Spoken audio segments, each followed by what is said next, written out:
Gentlemen, we all know the rules. I want a good, clean fight. Touch gloves, get ready to rock and roll.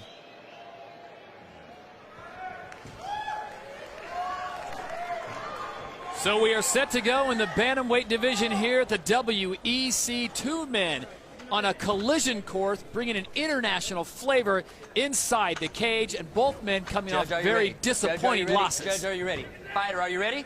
Fighter, are you ready? Fight! And we are underway.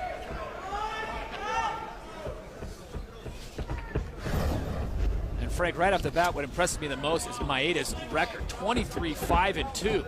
Forget his record. He fought Miguel Torres and one hell of a battle his last coming out. Great job getting back up to his feet. He used the butterfly guard to go ahead and immediately do a sweep on Rani Yahya and to get the fight back into a neutral position right now. It's no surprise right now. Everybody knows that Rani wants to get this fight to the ground. He's an Abu Dhabi champion, very decorated jiu-jitsu competitor, very deadly in the submission games. And Maeda was standing up with Miguel Torres. Wow, he does have a nice, strong guillotine in there. This would be one hell of a feat if he can choke out. He seems to be okay. He got his hips up. It helps alleviate the pressure of the choke. He could be doing this just to go ahead and get Yoshiro Maeda to maybe blow out his shoulders by squeezing on the guillotine. But then again, Rani Yahya will not be the first competitor I've seen trying to use this maneuver to make a calculation mistake and end up getting choked. Troy Wall, the referee, asking Rani Yahya, are you okay? And Yahya calmly gave him the thumbs up, so he lets it continue on here in the first round. Scheduled for 3. I always hate that question when they ask the fighter, are you okay? It's more or less, a lot of the other refs in the past, like Steve Mazzagatti and Herb Dean, do the old, you know, hey, tap if you need to, tap if you need to be a reminder. But it's hard to communicate with a fighter in the middle of a fight. Are you okay? You know, what's your birthday? You know, I mean, come on, dude, I'm in the middle of a fight. You get people to start answering back questions, and there's been more than one time where mistakes have been made, where I was saying I was okay. I thought you were tapping. Well, you asked me a question. I said okay. Yubi. Not fingers, no fingers, no fingers. No fingers, Ronnie. No fingers. Troy Wall on top of the action right now, and I'm surprised that he has not stood them up because no one is really advancing their position right here. Yeah, it could be. There could be but then again, you know, there is the argument that, you know, Yoshiro Maeda has him in a choke. Even though, look, if you see right now, Rani Yahya has his arm in the guillotine, and he had his hips up. So he slipped out, and now he's in a good position. So warning, okay? Do not. Warning. Continue. No, back of the head. Let's go. Fight.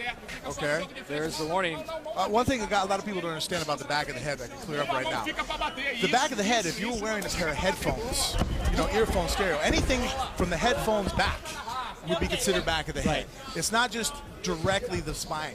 So all the fighters, we know that in the back locker room. Another thing is, too, what a lot of the referees are doing is they're giving us our warning in the locker room, meaning that we've been warned already. If you hit to the back of the head, they might immediately go to a point deduction or stop the position and remove you guys. Especially if you're in a very dominant position, you could have the fight started back in neutral.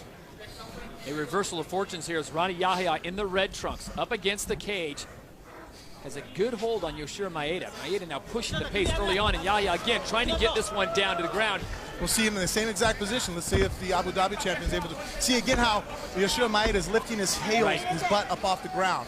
That helps remove some of the pressure from the choke. So he's comfortable here.